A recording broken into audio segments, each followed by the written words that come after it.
Foundation and Nadeco US for the effort. Thanks to those who are in attendance. I was given the privilege of speaking to something that has been on my mind for some time, but I believe it is very important for the location of this discussion today. And I picked Nigeria, its democracy, and the subjectification of truth. Nigeria does not, I'm known for my definitions. I love defining. If I'm going to talk to a subject, I want to define it first. And there are three key components to what I have chosen. Nigeria, democracy, and then the subjectification of truth. Nigeria does not require any definition anymore. It's a blessed land, ruined by horrible ruiners who pretend to be rulers. It will be bad enough if what we have in Nigeria are rulers. That will be bad enough. Rulers exist in time. They focus on preservation of power, and they are rarely burdened or bridled by vision. They are content with surviving in power. That is what rulers do. Leaders, on the other hand, are bridled by vision. So they see beyond their lifetime, and they are constrained by their vision in the choices that they would make. Unfortunately for my country, as blessed as it is, it has been cursed by ruiners, never been blessed with leadership. That is Nigeria properly defined. It's democracy, and that will lead me to the third part of what I want to talk about, the subjectification of truth. How do you subjectify truth? That is when you take a common precept, something that has universal application and meaning, and you bring it into a space, and it begins to have a different meaning because of the space of its application. That is the situation with Nigerian democracy, because you actually have to Nigerianize what we have before you might call it a democracy. Democracies are impossible to have in environments where the law does not rule. Citizenship is impossible to uphold in environments devoid of the rule of law. Nigeria is one such environment. In the absence of the rule of law, Nigeria is ruled by impunity. And that is why you would have situations where INEC would publish guidelines flowing from the Constitution, and it will proceed to do the exact opposite of what it had promised to do.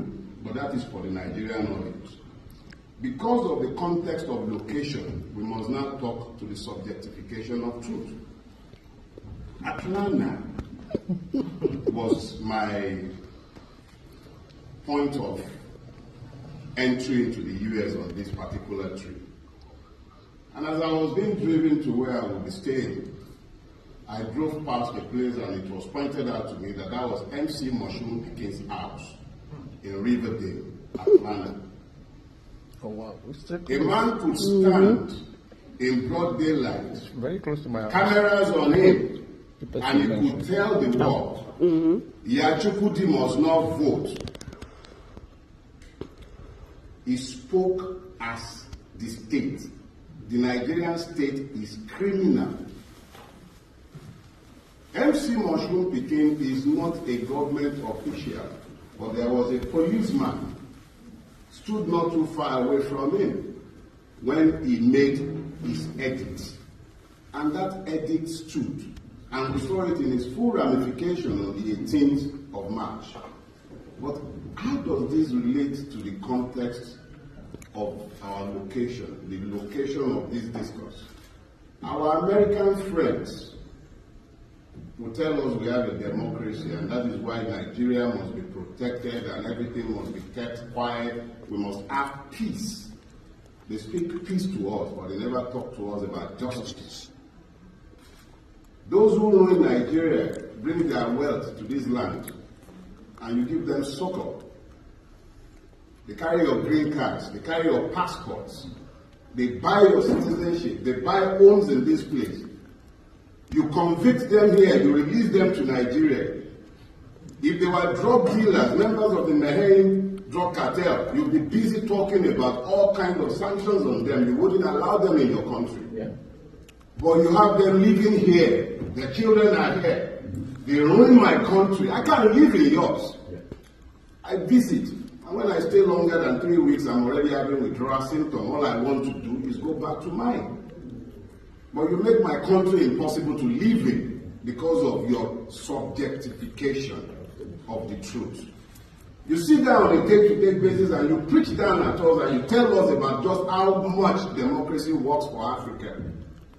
But you do everything to undermine our democracy because you give succor to criminals in your cities.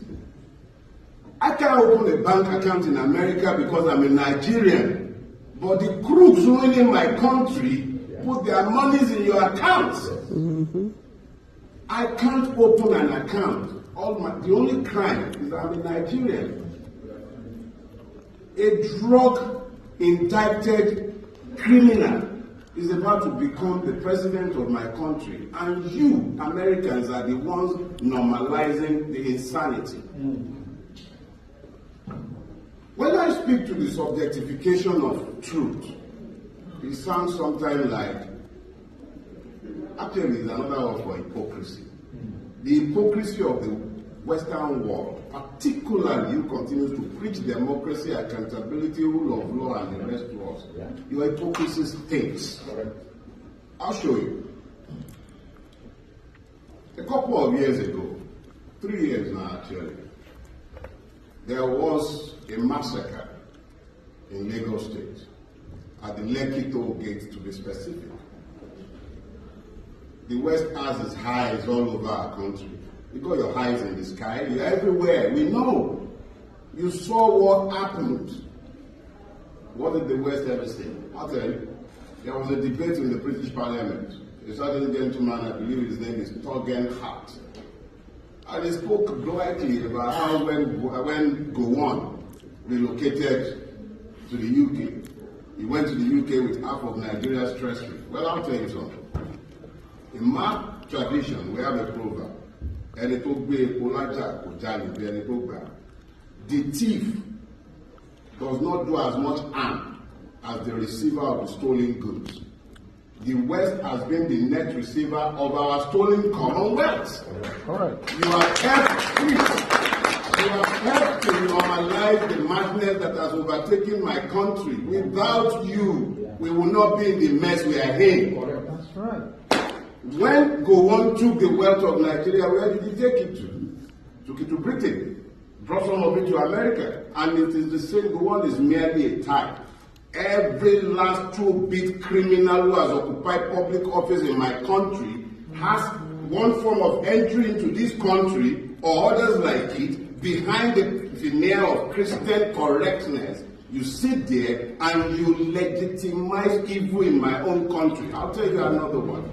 A British general was recalled from retirement, and I believe he was sent to jail in addition to being recalled from retirement and dismissed from the army. What was his offense? He claimed about £50,000 more than he was entitled to in child education benefit. That was what this general did.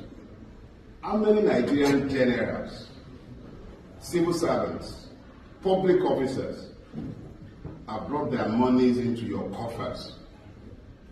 So please, friends owe their friends the truth.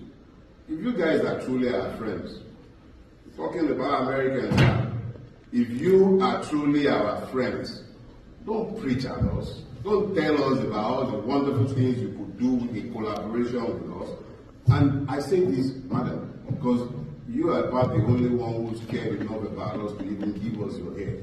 The fact is, I'm not talking to you as a person. I'm speaking to America as a country, its people, and the institutions that govern this country. The truth of the matter is that you have all these, your wonderful Magnitsky Acts and all of that. Use it to go after the criminals running our country. Yeah. I'm not coming to your country on exile. We don't want your exile. Friends tell friends the truth. Yeah. Tell us the truth and stop mollycoddling the criminals running our country. Yeah. Thank you very much. Thoughts of the